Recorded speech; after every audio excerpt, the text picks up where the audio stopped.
Hello,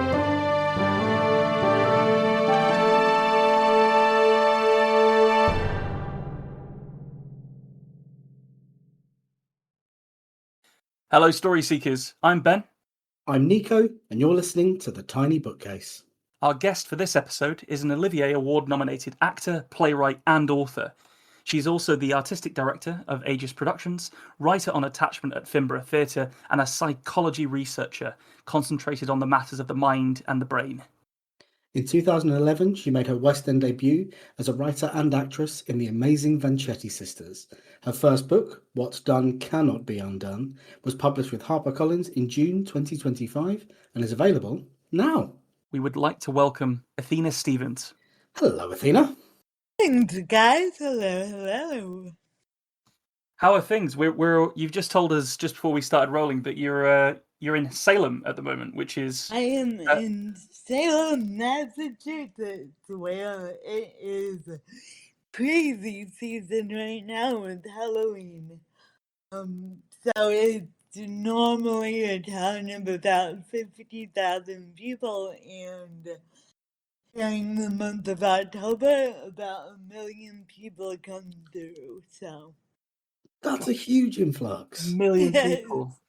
I wonder how many pumpkins they go through, like carving. Oh, yeah. There's there's pumpkins, and then there's street performers that are anything from witches from Hocus Pocus to, Glinda and the Wicked Witch of the West. And last week, I accidentally ran over Pennywise, the clown from X. So that gave me quite a fight. Be checking every storm drain, wouldn't you? As you went through town. It really is. It's a very odd place. But it sounds like you're enjoying it, though. The strangeness of it is enjoyable.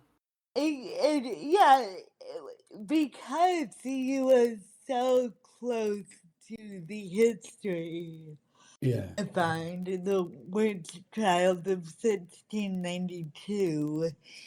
It really makes you conscious of all sorts of things, from institutional neglect and abuse that these women and men and the dog suffered to, are we profiting off of the fact that this horrible thing happened? Are we not? How do we deal with the history that we cannot forget, but we don't want to remember? Absolutely. Yeah. Am I right in thinking, I have a vague memory that I had somebody teach me a historical fact at one point. It may have even been on this podcast, but it was to do with ergot. It was like a fungus growing on the wheat in Salem that was causing... That is one of the theories. It's a theory, is it? It's largely been debunked. Okay, fair enough.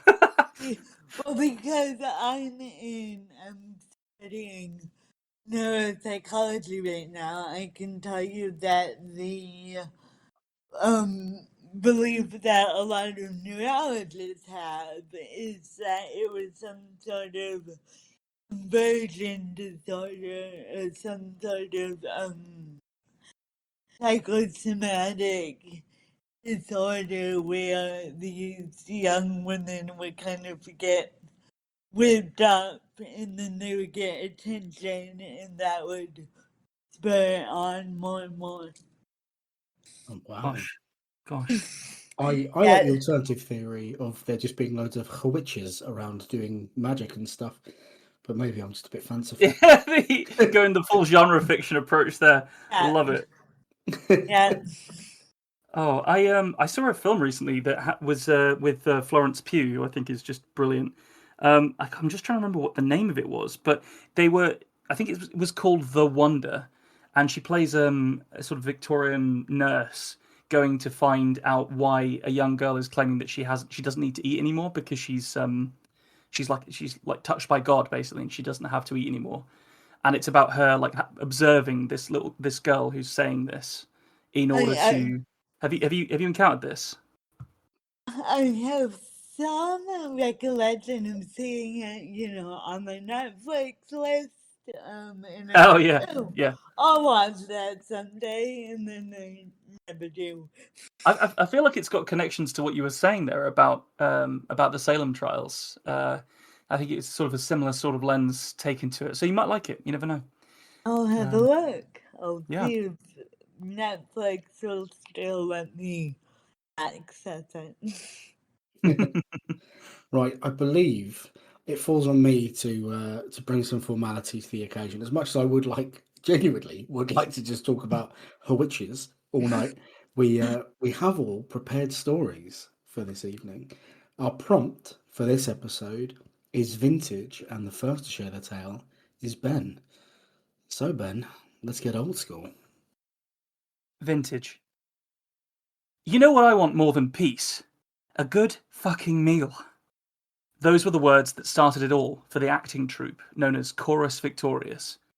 And, after all was done, no one could remember who had actually said it. Attribution aside, bellies that rumbled for more than trench sludge set them to task, and their scheme to disguise themselves for a night of proper food in the officers' mess was conceived. The infamous restaurant occupied a prominent set of tunnels deep in the HQ district of Trench City. A bird's view of the place, if it could peer through the sallow clouds scudding over a no-man's land, tainted perpetually by nerve gas smog, would show a squat, scarred beast of sprawling muddy ginnels and cave-like passageways, gathered behind an unmoving front line. Above the trenches, nothing stirs amidst the coils of rusted barbed wire, which decorate a landscape pockmarked by divots, the result of 100 years of shelling. The low veins of the trenches, however, pulse with incongruous life. Fifth-generation soldiers rotate the watch on no man's land by marching past civilians who have made those dank trenches their home. Chefs, musicians, writers, artists, actors, and all the others who make life worth living had long ago gravitated to the front lines of a war which had ground to an almost complete halt before they were born. All knew that if they went over the top and walked several miles to the east, that they would find the enemy their ancestors had squabbled with. But few could dare imagine the journey, or what they would find if they got there. Chorus Victorious liked to imagine it, and charged handsomely for their performances, which often skirted the possibility of abrupt military censorship.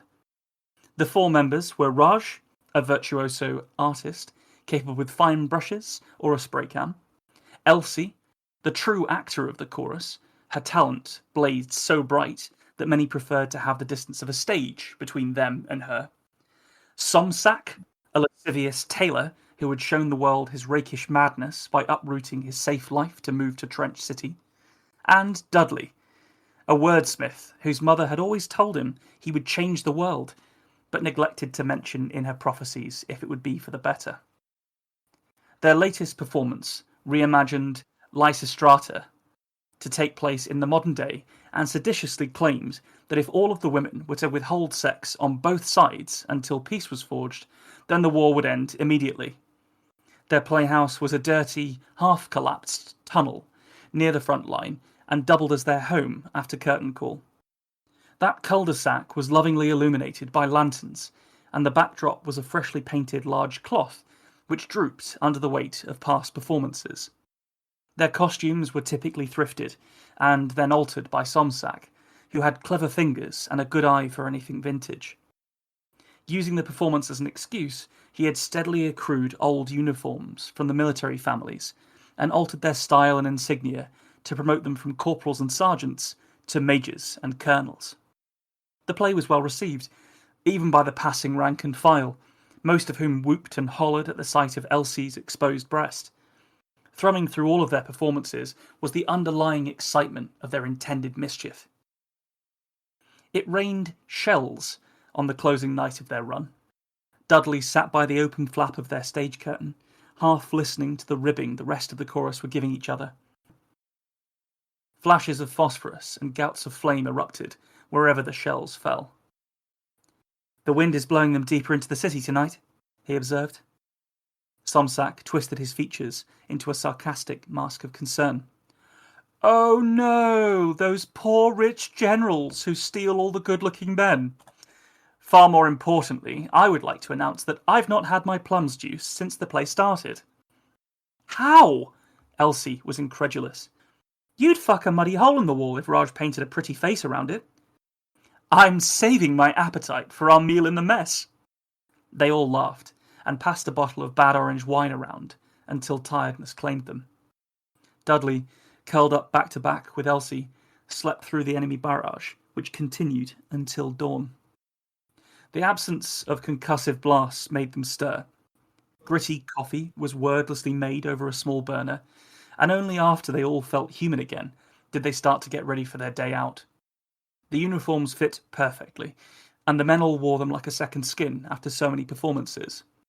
Elsie, though her Lysistrata costume had been made from vintage ball gowns, affected the crisp style of a commanding officer as she took to her uniform instantly. With heady determination, the chorus filed out of their tunnel and into one of the thoroughfare warrens of trenches.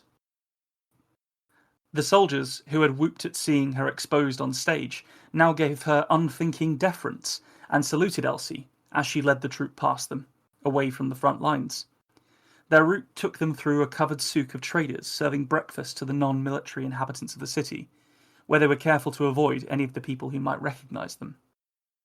Spray-painted graffiti murals on the hard-baked mud walls of the souk spouted messages idolising the plight of the common soldier, but their message was undermined by bare patches of fresh mud, where neighbouring, overtly anti-war art had been removed by the military. Dudley smiled contemplatively as he sniffed the spice-laden air, knowing that no matter how you season it, gruel is still gruel. But today, they would eat like generals. They saw the first signs of last night's shelling when they reached the mid-city trenches. Impact craters deeper than a tall man had filled with brackish rainwater, and the several collapsed trenches they saw bore signs of digging, where brave souls had pulled out the maimed and the dead in the dark. Though the casualties had already been moved to the infirmary district, the puddles the chorus strode through were dyed red with evidence of last night's horror. "Sir! Sir!" The high voice calling out to them belonged to a beautiful young man who lounged at the mouth of a cul-de-sac not too dissimilar from their own. "Won't you come down my wretched passage?" The prostitute's beckoning finger was pointed at Somsack. "I've business in HQ this morning," replied the tailor. "For majors, the first one's free." The young man parted his lips suggestively, and Dudley saw that Somsack had been beguiled. "We'll see you there, old chap," said Dudley, clapping the tailor on the shoulder, who mouthed the words "thank you" in response before ducking into the tunnel. "So much for saving his appetite. Yet the show must go on, I suppose," grumbled Elsie. The trenches were alive with frenetic activity when they entered the signalling district. Many non-military types were gathered in the wake of the shelling.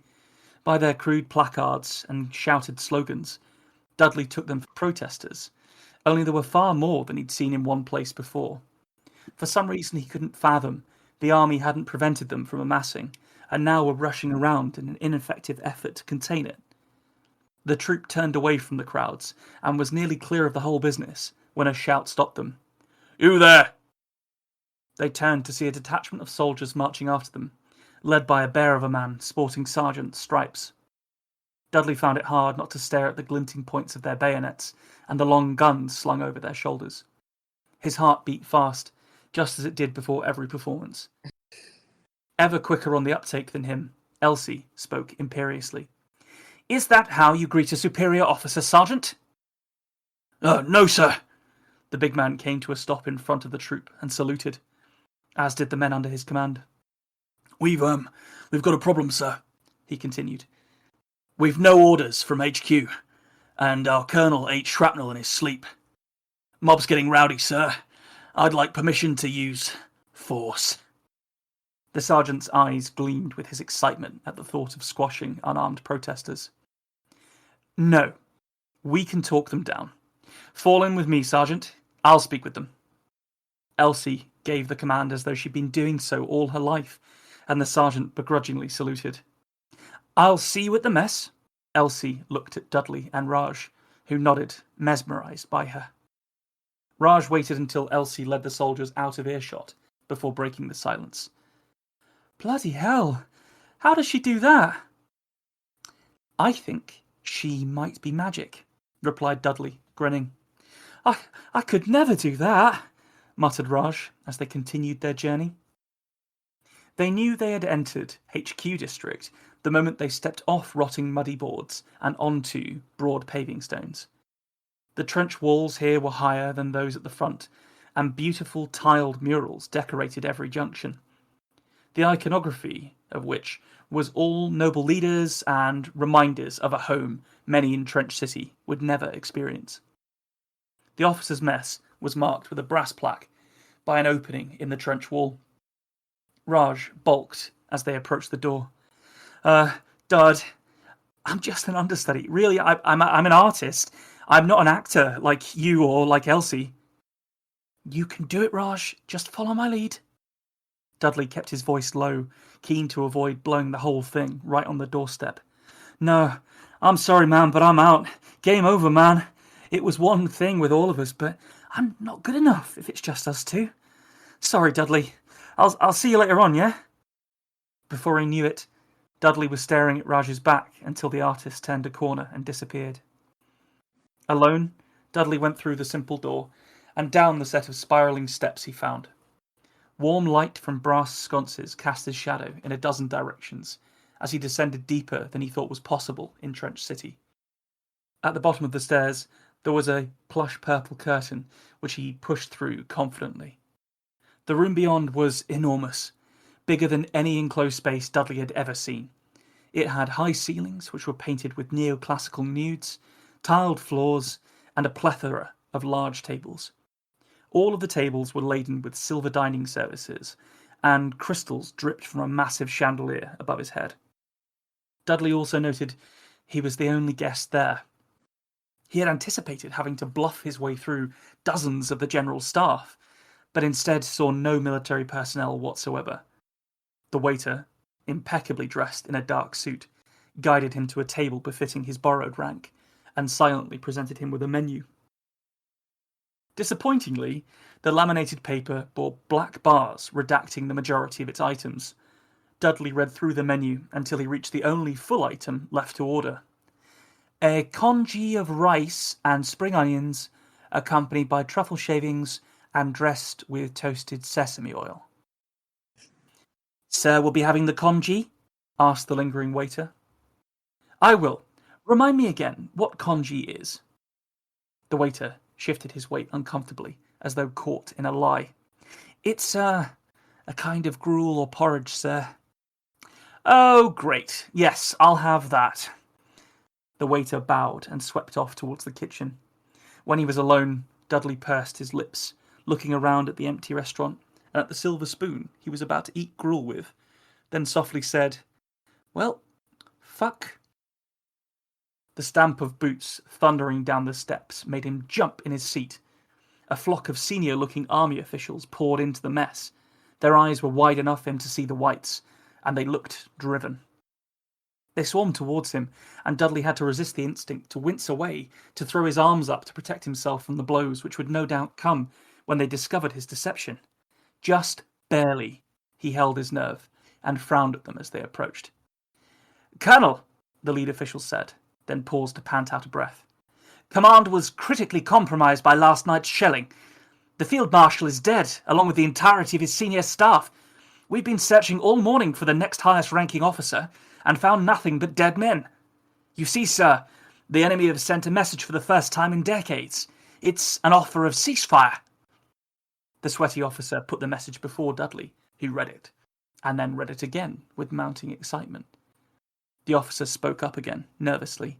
The man clearly felt that his whole world was fracturing. They don't ask for anything in return, sir, just that the current boundaries are respected until a diplomatic council can be assembled. Dudley cleared his throat. Well, soldier, tell them we accept. I thoroughly enjoyed that. Lovely. Let's hear it. That opening description of this trench city. Talking about the sallow clouds, and it was just so bleak and evocative. It just really, it felt almost like you were describing a living organism, the way that you were talking about it, and it pulled me straight in. It was fantastic. That's brilliant. Thank you. Yeah, oddly enough, the play that I'm writing right now really heavily features something about World War One. Oh, Well, really? yeah, I won't get into what, but it's very heavily there thematically. And so when you started, I immediately went, "Oh, I'm back here again." I know uh, exactly what this is like. And then it shifted into not World War One, but almost like a Station 11 situation. I don't know if you guys have read that. no, I have Where not. Neither you've I. not. No. It's about a theater troupe during a pandemic. And so some global pandemic is hit, but this theater troupe had survived, and now it's going from town to town performing Shakespeare because they all know Shakespeare. And so the way it shifted between something that was very, very historical and then very, very organic and alive and unknown. It's really interesting.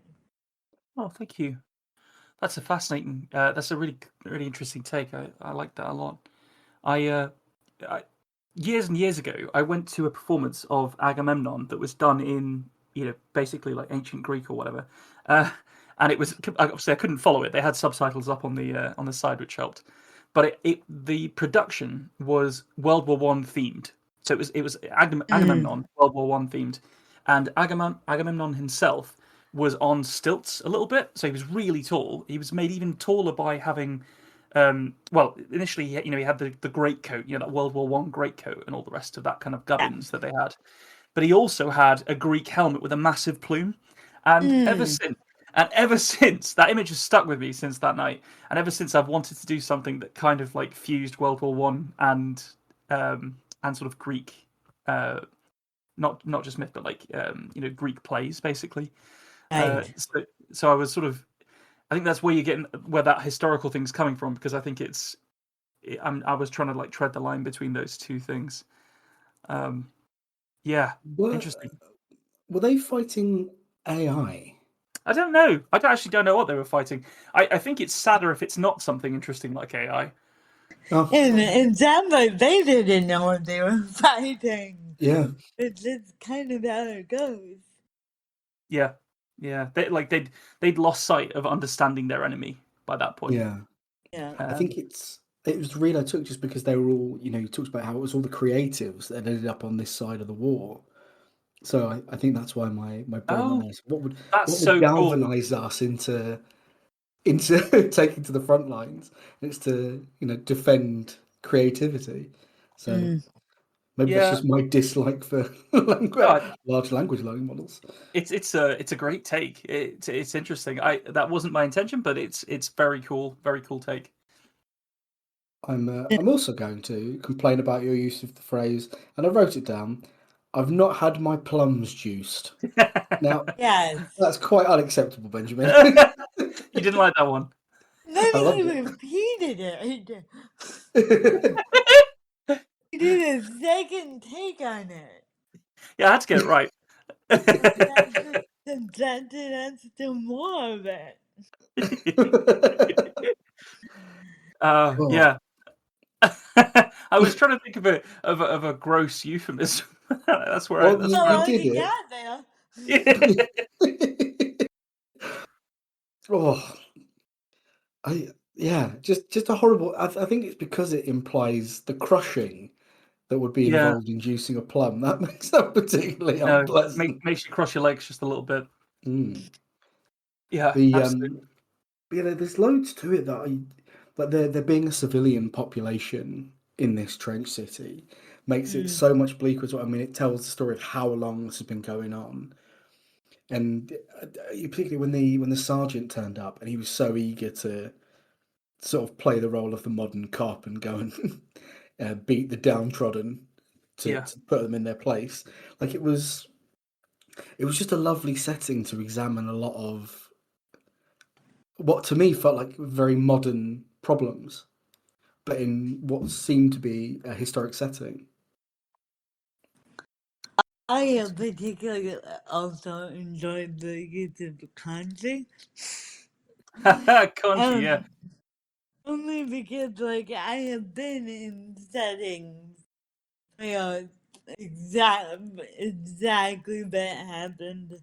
Some food, usually when I'm on holiday, some food is described, as being completely foreign and exotic, and then it's It's just risotto.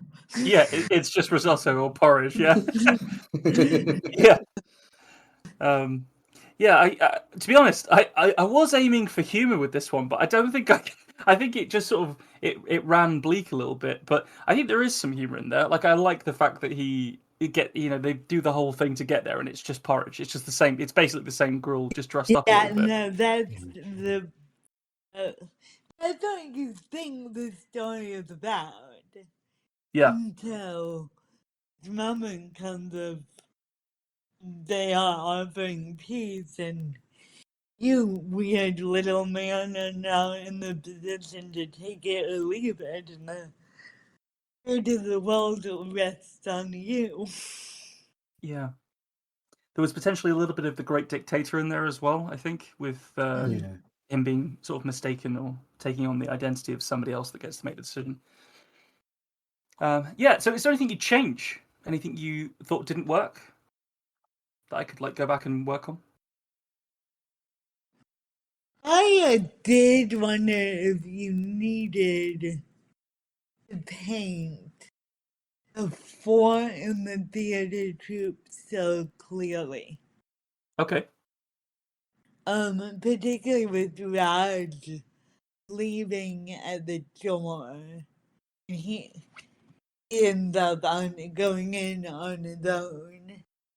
It's that thing of every line in story has to either move the action and tell you more about the character.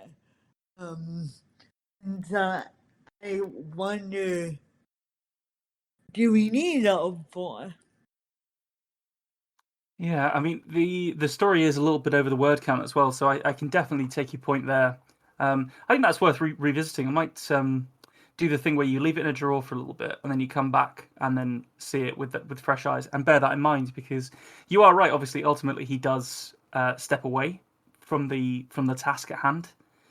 Um, yeah, I think I was possibly aiming at some sort of like conversation about like bravery and like pack mentality and things like that. But maybe it doesn't land, and it sort of just maybe it slows the story down a little bit. So yeah, worth thinking about. What do you think, Nico? Yeah, I think in a bigger format that would work. If there was more time and if they had to convince him to calm, then you'd get away with it more. But I think it is a good read, especially when with the length of fiction we write for the pod, you do have to sometimes you have to really cram things in. Like hand on each side and put your foot on it to fit it in the story. Um, I don't know if there's anything I would massively change. The I think the scale of it is hard to read at some points. There's a bit when they're being shelled, Mm, and they say the wind's taking them further in towards the rich, but as they go in towards that area, it takes quite a long time. They go through a lot of places to get there, so it mm, would be But then, we don't know where they were intending to shell, so they could have been trying to shell the prostitute district. Yeah, that's an interesting take. Yeah, my understanding is that like shelling is quite, especially like World War One style shelling, is quite vulnerable to the wind.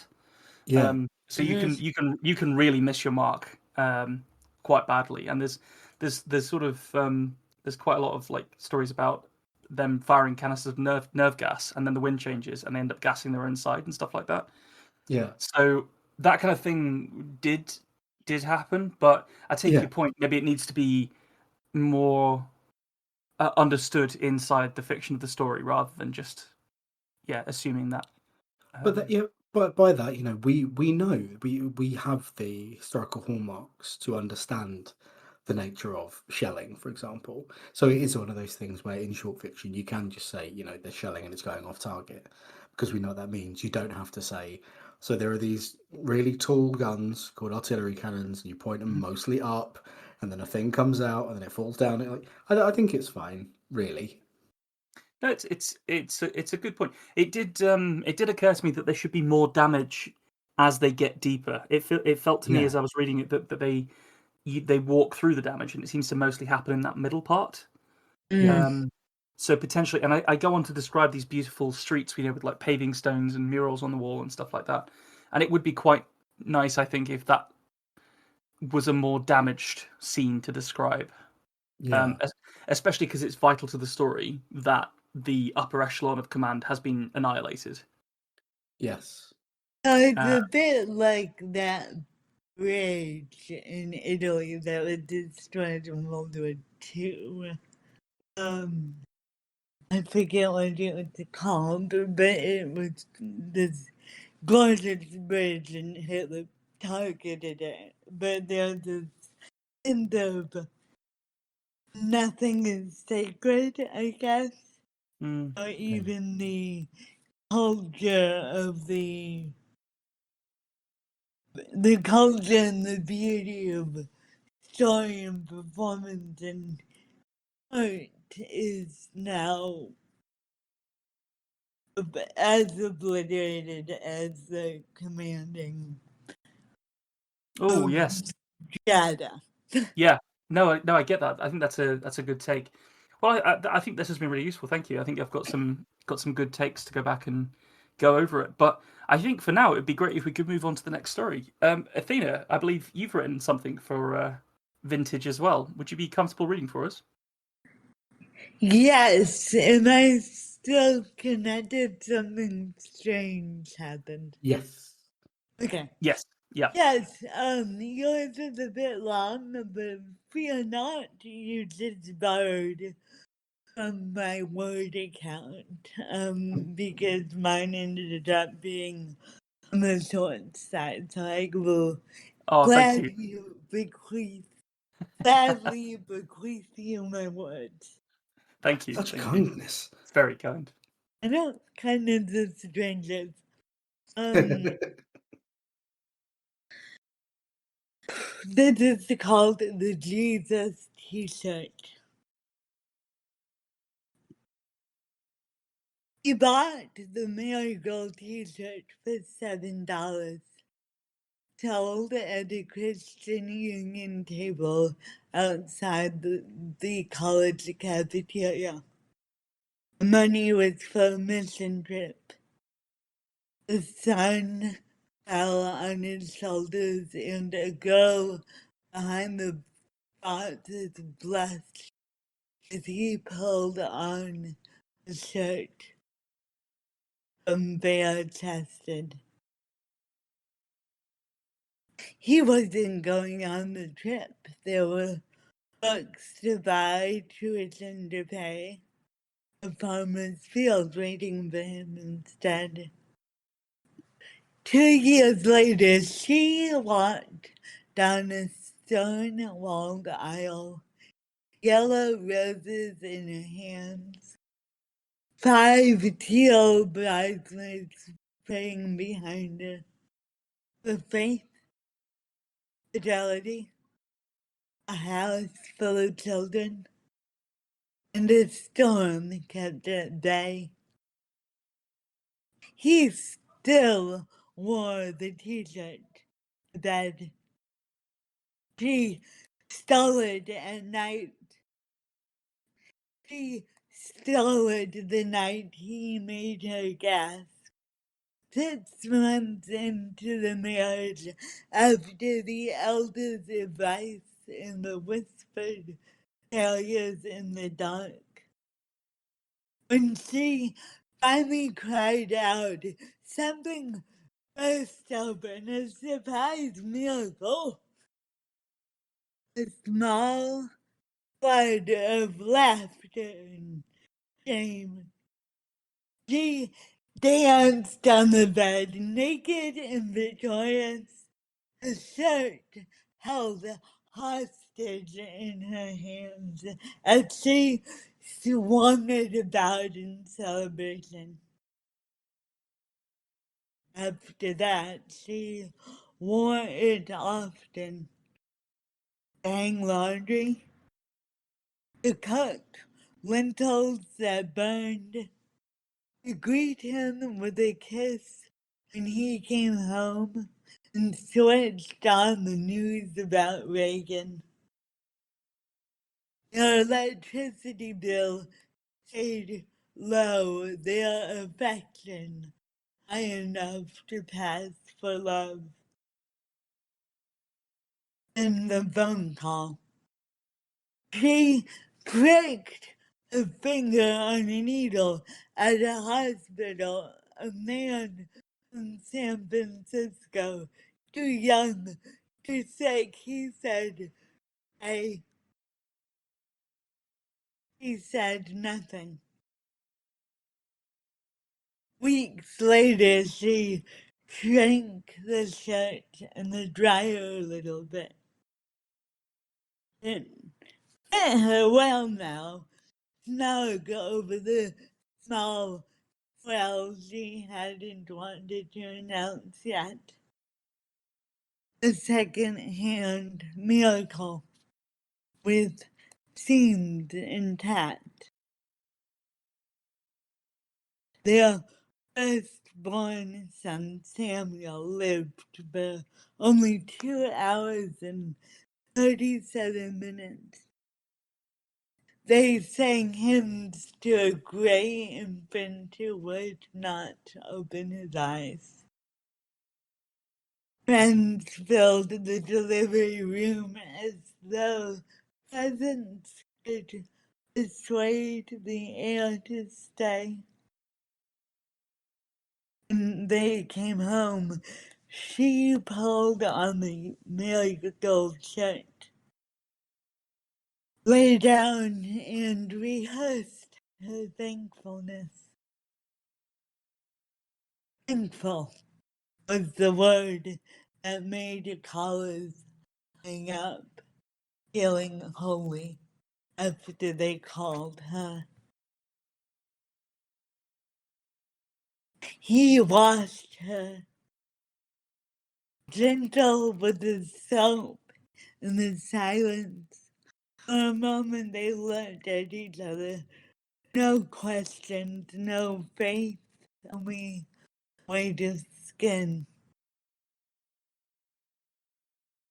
6 months later, he was pregnant again.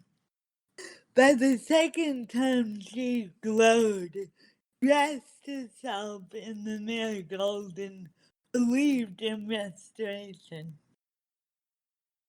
They named the next one Joy.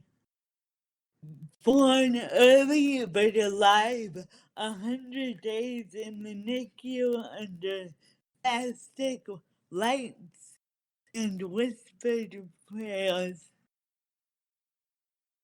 For a while they thought the war was over, that God had smiled at last. Until one quiet afternoon she noticed Joy wasn't sitting up. The other babies were screeching, babbling, turning their heads to sound.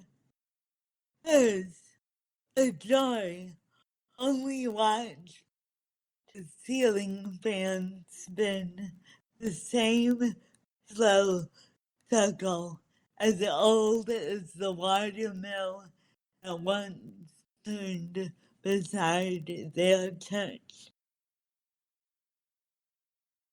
Joy grew slowly, one hand always tighter than the other, legs learning the rhythm with braces and balance bars.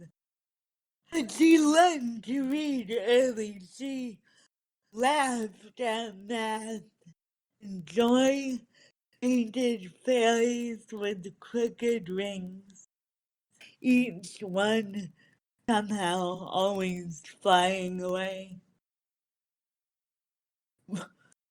Right up until the night Joy left for college, he would read to his daughter before bed. Lit, Faust, Shakespeare. Sometimes she would come in to listen, holding the laundry into the chest of drawers. Until one day the marigold shirt ended up with Joy's other clothes, other than the fish outline that symbolized Christ was flaking off, a warmth in the weft beginning to give way. She still had integrity, as did he. And Joy begged her for the shirt. It was cool, look, vintage. My friends buy them new to look like this. It's perfect. And she yielded. The Jesus shirt was already too small for her at the sides. The night they left Joy, the campus lights glowed like miracles that she no longer believed in. Joy studied literature, sat in the front row, and typed notes with one good hand. Joy learned that loneliness is just another word for quiet. Back home, the house grew still.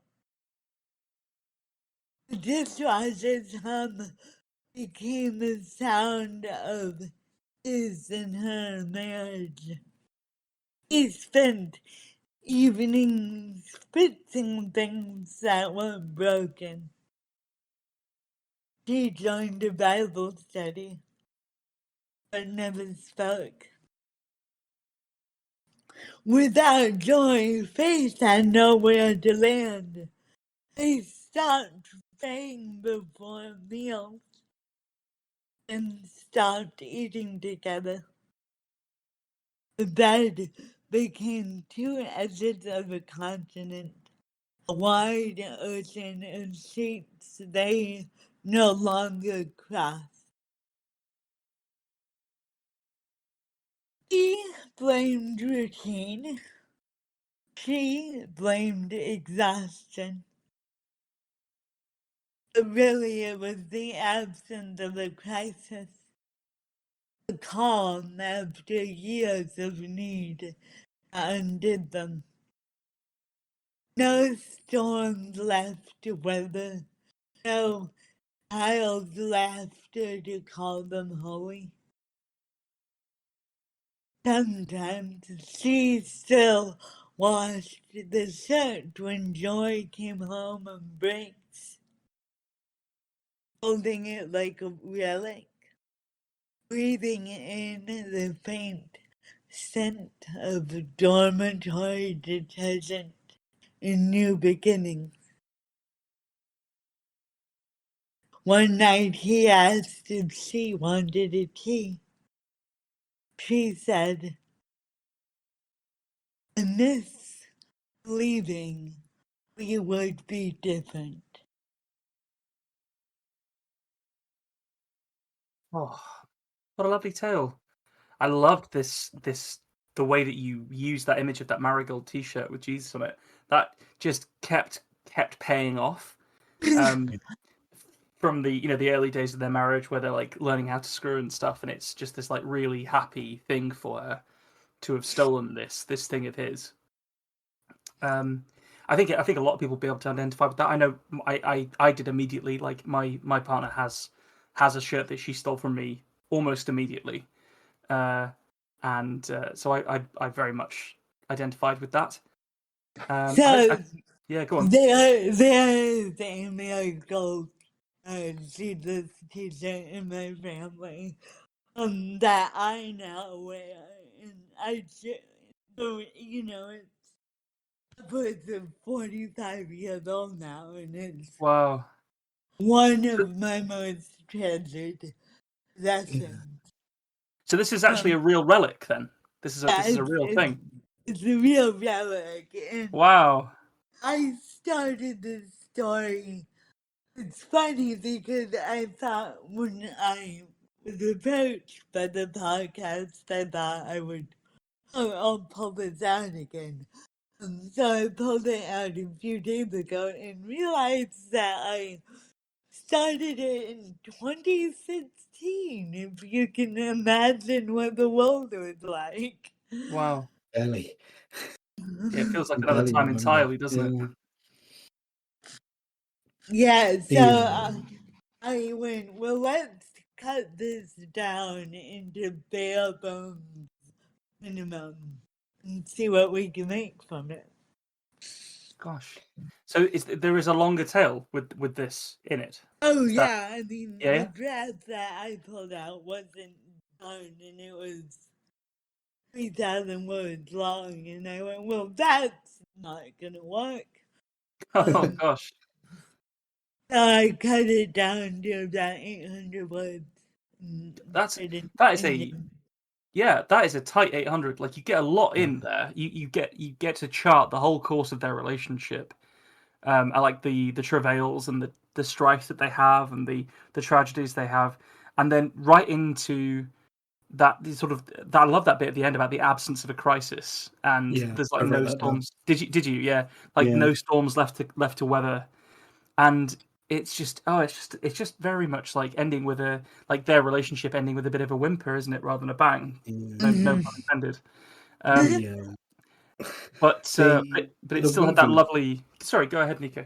No, please. I was just going to Please. say that smell of like dormitory detergent that like still lingers in it. It's amazing, isn't it? The power of an object to hold a smell that will unlock memories for you. I like. I'm sure everybody can identify with that. Just getting that massive sensory memory of all the things that smell means to you. Even if it wasn't Yeah. necessarily a very nice smell in the first place. Um, yeah, it can come to mean a lot more.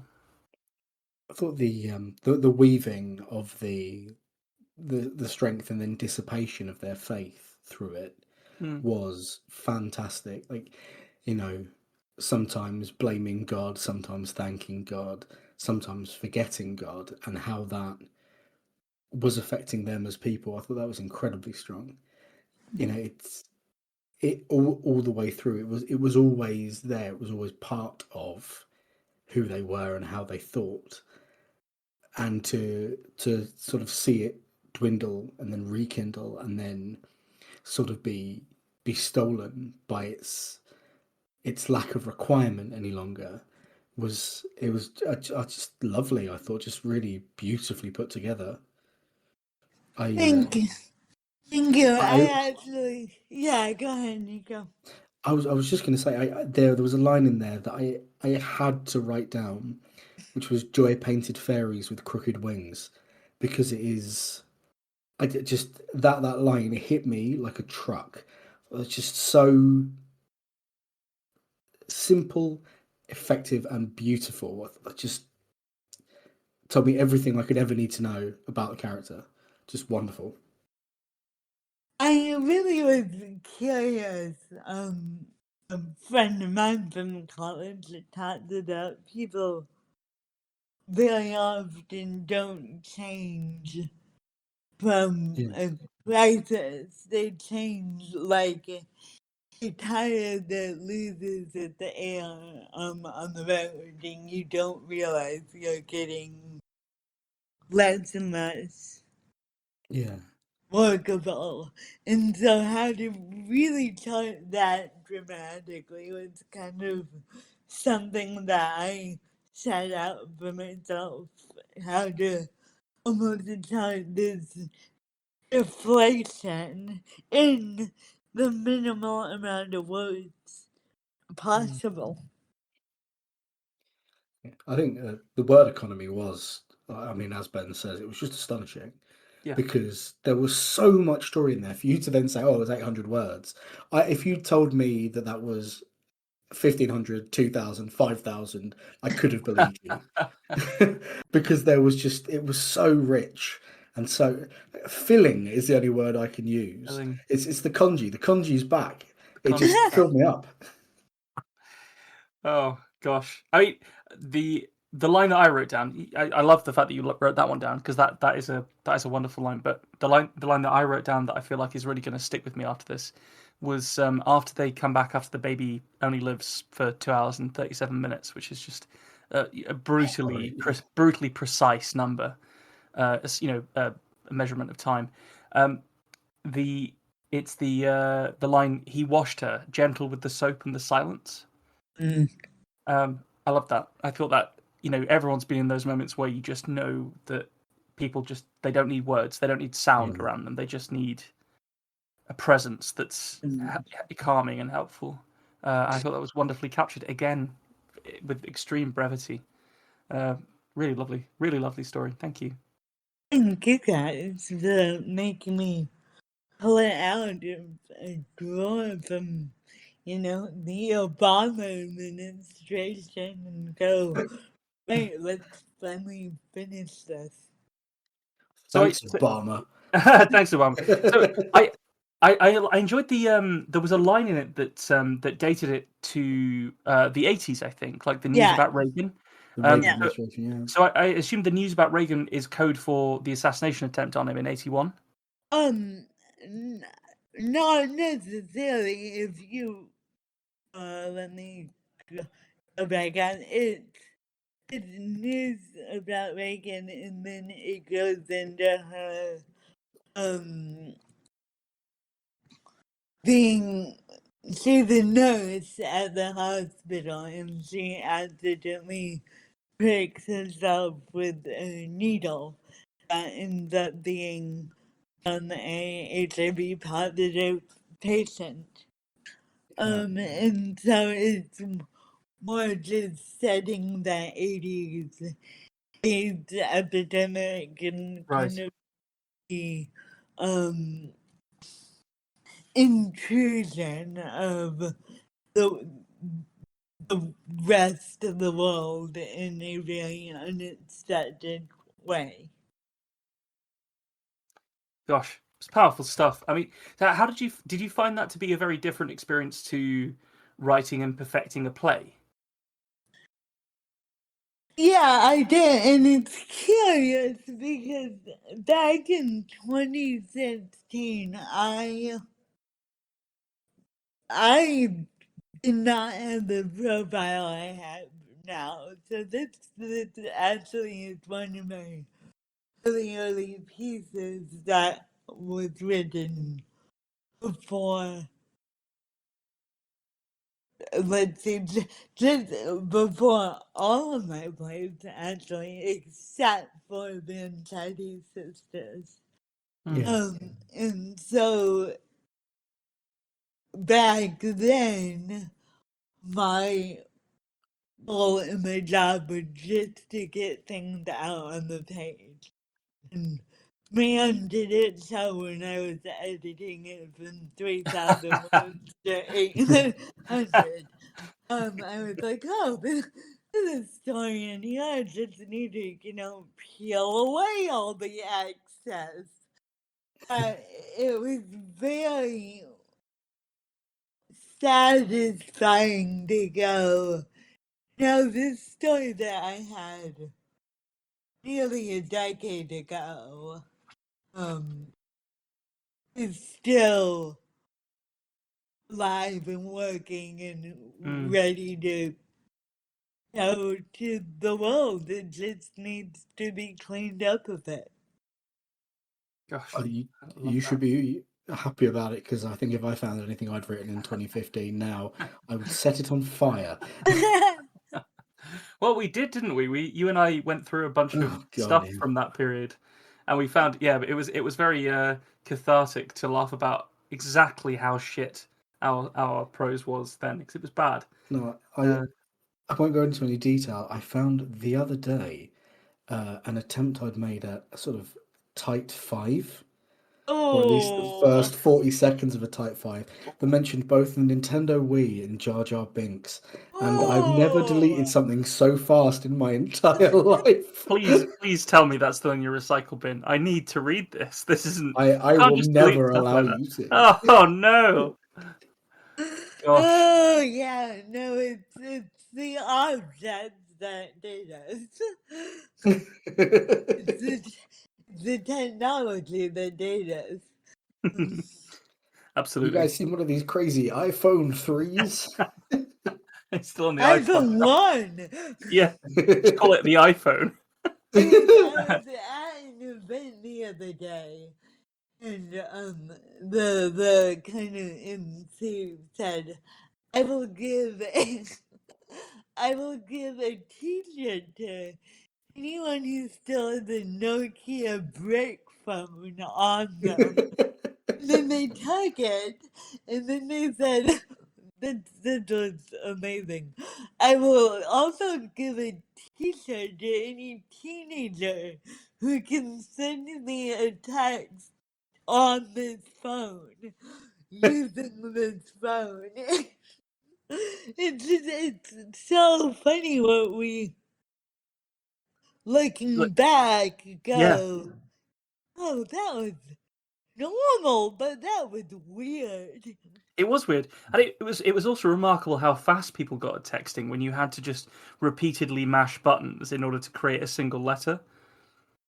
And they made a clicking noise, but they weren't soft. So it They was the weren't most soft. obnoxious sound on the Yeah, planet, wasn't it? That yeah, 5210 yeah. when you were typing. If you're on the bus home from school and you've got another 40 kids with you and they're all doing it, it sounded like you were just being swarmed by cockroaches. It was It's horrible. like a Uh, colony of crickets or something. yeah, I had a situation, God, when was it? I think it was that 2012. I think it was around the Olympics where I lost my iPhone, and so they gave me Nokia as like a 1 week replacement.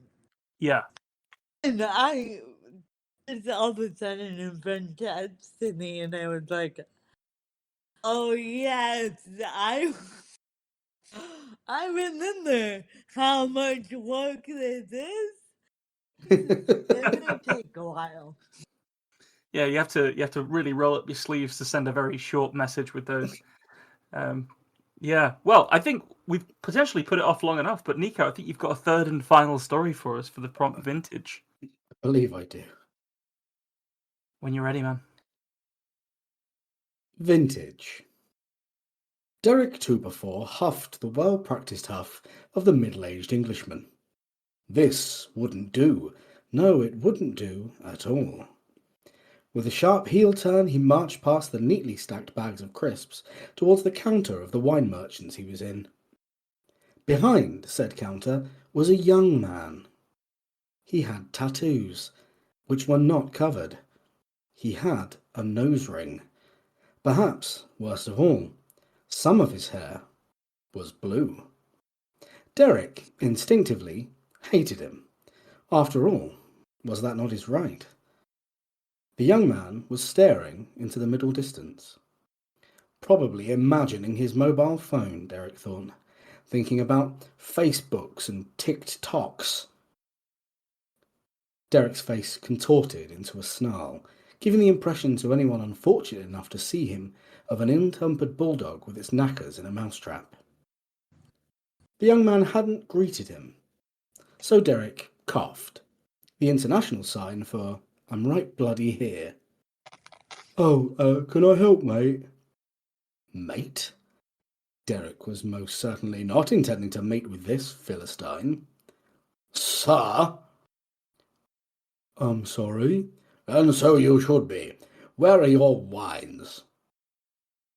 The young man looked confused for a moment before his eyes drifted to the wall at which Derek had just been staring. "Just there." Derek shook his head. "No, no, no, this will not do. I did not ask you for the location of your overpriced paint thinner."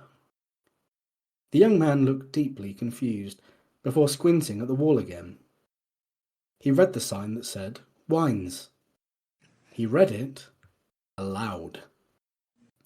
Derek bristled, an effect magnified by his thick moustaches. His warthog visage reddened as the frustration of this young man's idiocy bathed him. "I can quite plainly read that, young man, but I did not ask what you had deigned to label as wine. I asked where your wines are. Vintages, boy. Vino. True vino. Vino veritas." As he spoke, flecks of spit left his slightly greyed gnashes. Some caught in the thick hair of his upper lip. Some landed on the young man's uniform, creating tiny dark patches on his maroon apron. "Something with verve. Legs. A rich bouquet." Derek was breathing heavily now. His belly bulged with each sucking in-breath, nudging the counter that defended the teenager from physical assault. For now. "Bouquet? You want the flower shop down the road. Patricia's Flowers, it's called." His face bore no sign of sarcasm. Derek thought that any sort of witticism would be far beyond the boy. But he was infuriating him. "No, you cretin! Bouquet, aroma, rich heady scent, notes of buckwheat and autumnal rain." Derek found that he'd leant forward as he spoke. The blasts of air from him gently wobbled the tinted fringe of the boy, who looked puzzled. "Well, you can't smell 'em, mate. They've all got lids on." In another time and place, Derek reached across the counter, dragged the young man onto the open shop floor, and beat him to death with a display of pork scratchings. In the world in which we view them, he instead raised his palms and slapped them down firmly on the counter. "Are you quite mad, boy?" The statement was somewhat undercut by the look of savage lunacy in Derek's own eyes. "Where are your good wines? The secret bottles kept for the discerning customer?" The boy, infuriatingly once again, allowed his gaze to drift to the wall. "A lot of people like the one with the kangaroo on it, and it's only a $5." He smiled. The idiot smiled. Derek felt a vein in his forehead swell preposterously. "Kangaroo, boy." His voice had dropped into a menacing growl. Had they been animals upon the grasslands, the infant would have retreated or died for its lack of survival instincts. "Do I look like the sort of man who would purchase wine upon whose label there was any sort of marsupial?" Wisdom prevailed, and the lad did not say, "No, in fact, you look like a walrus with a blood pressure problem." "I don't know." Derek scoffed. "No, you don't, do you? You don't know anything, except, I suppose, how to do a twit or a funny little dance." The lad shifted uncomfortably, the gravity of the situation at last settling on him. "Should I get a manager for you?" Derek smiled a triumphant grin. Too many teeth. It didn't reach his eyes. "Perhaps you better had." The lad reached down and pressed a red button before speaking into a grill by it. "Dean, can you come down to the counter, please, mate?" When Dean arrived, Derek had already rehearsed what he would say in his head. He was going to say, I am appalled by the service I've received here. I demand your finest of wines with a discount for the inconvenience. When Dean arrived, what he actually said was, where the bloody hell are your good bloody wines? Dean's eyes began to drift towards the same wall. Don't you dare point at that bloody wall! Look here, you oik! Dean held himself well in the light of the comment. I don't want screw-capped Chilean piss water. I don't want a dusty bottle with a yellow label. I don't want proper treatment. I'm in here all the time. I'm a loyal customer. Dean and his tillboy had never in their recollection seen Derek before, though they both recognised the patter. I'm terribly sorry, sir. Dean's response was practised, worn so thin you could have looked through it. What exactly is it that you wanted? Derek inflated and deflated at a hell of a rate. Wine! Good wine! Dinner party! Fabulous guests! You're having a dinner party with fabulous guests, or you wanted one, sir? Derek felt something go pop in his brain. I'm drinking booze. Last time, boss coming expensive. Cork in the bottle, big time ascot, nail the races, top hat, gentleman, Italian mountains, and French soil with hats, new arms in it. Dean nodded, as though it all made sense to him. Well, of course, sir. There is a very popular one with a kangaroo on it. When the ambulance pulled away, Dean couldn't help but feel, perhaps, they'd failed in the case of Mr. Tuberfour's customer experience. I love a good convenience store story. It's such a great place to set little moments of just chaos. Oh, yeah. Just slices of absolute nightmare periods of life. Oh, gosh. Derek Tuberfour. What a character. I know, like I was in. As soon as he said the name, Yeah. I was just like, yep, I'm in. Yep. Yeah. Really, really well conjured. And then just, it builds and it builds and it builds. It's funny throughout. And it's just fucking well observed. Like, it's just really well observed. The bit where he said, I think the first time I fully chuckled was the ill-tempered bulldog with its knackers in a mousetrap. I think that's a wonderful turn of phrase.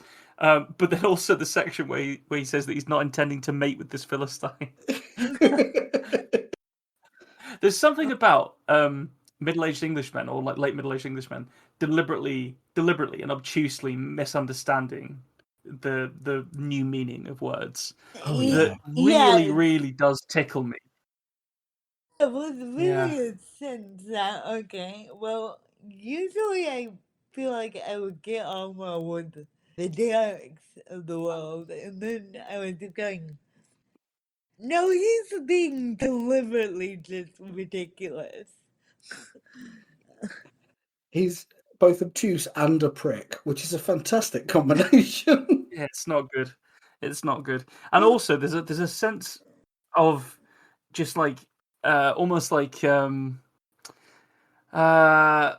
defeat. Like there's a bit of defeatism in there of like a sort of this is where people end up. You have the sort of the teenager who was behaving like a teenager who works in the shop. You had the tired millennial manager, and then you had the boomer losing their shit over nothing. And really, it's not. God, I apologize. That's okay. I was just gonna say it's like the three faces of man, isn't it? It's the you can't actually avoid any of those steps. I was going to say it's a 2025 version of an old man yelling at the clouds. Yes. Yeah, absolutely. The it was good, right? And then it got really good when he started to fully lose his shit, and you were doing like garbled shouting, and the bit when he starts talking about how he wants a dusty bottle and how he wants special treatment. I feel like you just summed up those rants, that behavior, really perfectly, because it's actually quite piteous, isn't it, to say I want special treatment. I just made it feel nice. In the context of a wine merchant, like of a shop to buy wine, that's ridiculous. It's not Yeah. Oh shop gosh, to it was really buy funny. wine. It is a corner off license. Yeah. That is not, I don't drink wine, but even I know you are not gonna get good wine there. There was a cut section where it was revealed that the place was called Bambino's Discount Wine and Food. So Yeah. No, I think it's good to have that left to the audience. I think because then it makes his freak out all the more worse. Really enjoyed the kangaroo being the final straw that puts him on his back. So I have a vague memory that right. you have written a story about a middle-aged man having a freak out and then having a heart attack before. Have I? And I feel like we're like developing a new canon for you. That these guys just Please blowing up. lean into that. Yes. Please. An entire writing the anthology run. of boomers having heart attacks and why. Just an anthology called "I'd Like to Speak to a Manager." I reckon we can, get funding for that somewhere. Either that or sorry the volume 2 could be sorry that you feel that way. Yeah, sorry you feel that way. So you are having a party with extraordinary guests, or you wanted one? Like just the pathos of this nightmare of a fucking idiot. Yeah, it was really good. I literally don't have any notes. I don't think there's anything that needs tweaking about that. That does exactly what it says on the tin, and it gets funnier and funnier and funnier, and it's got a great payoff. That's a lot of fun. I'll say it definitely got an edit from a lesson learned in this podcast, which is that it was previously about 3 sentences longer, and I put it down for a bit, and I looked at it and said, those last 3 sentences provide absolutely nothing. There's no jokes in them. They're just words. And taking them off, I think, sold the joke. It just cuts it off at a lovely beat. I'm feeling like, in the best possible way, I'm feeling so outed by the fact that you guys, both of you, have written really wonderful stories that are very brief, and I've just sort of like turned up with this inflated, fat-ass story. Well, we weren't going to say, right. Ben. Athena and I did meet off mic and say, look, we'll cut some words out because we know Ben's going to go over. You know what it's like. Let him hang himself. No, both of your stories were excellent, and I really enjoyed how different everything was to the prompt, because Vintage was an interesting prompt, I found. Yeah. It sounds like you had a very clear idea, Athena, because you kind of, well, obviously you already had most of a story there, or even too much of a story. But I definitely floundered for a bit with it because I thought there's so many things it could be. I nearly wrote a story about bloody CRT television. Never in 20 years thought of wine. Vintage wine. Like that wouldn't even cross my mind. So it is so much like, what do you bring to this word? Yeah. God, is that why this works? I think just before we wrap up the story section of this wonderful recording, would you be up for just telling people like where they could like follow you online to hear more about your work and things like that, Athena? Me? Oh yeah. Yeah. I guess enough from the two of you. I am on X, under at Athena Stevens. That's where I follow everybody unless you look scary.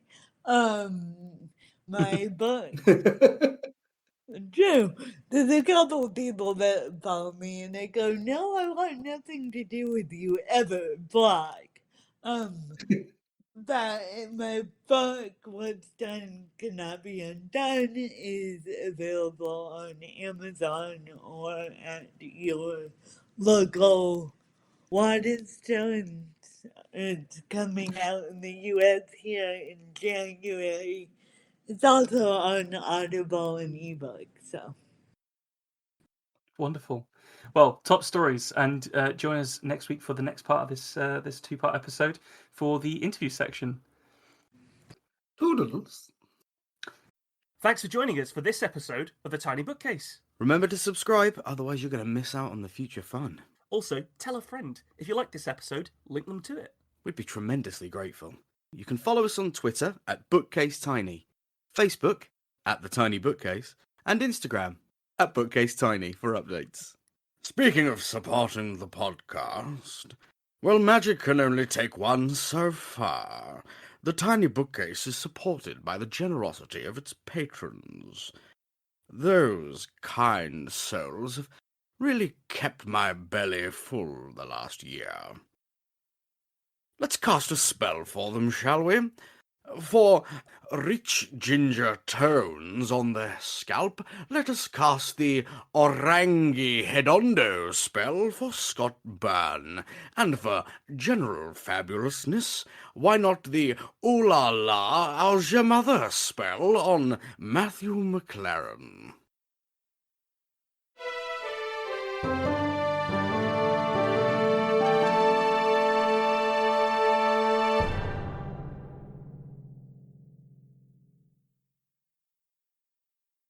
How do you come up with that shit, man?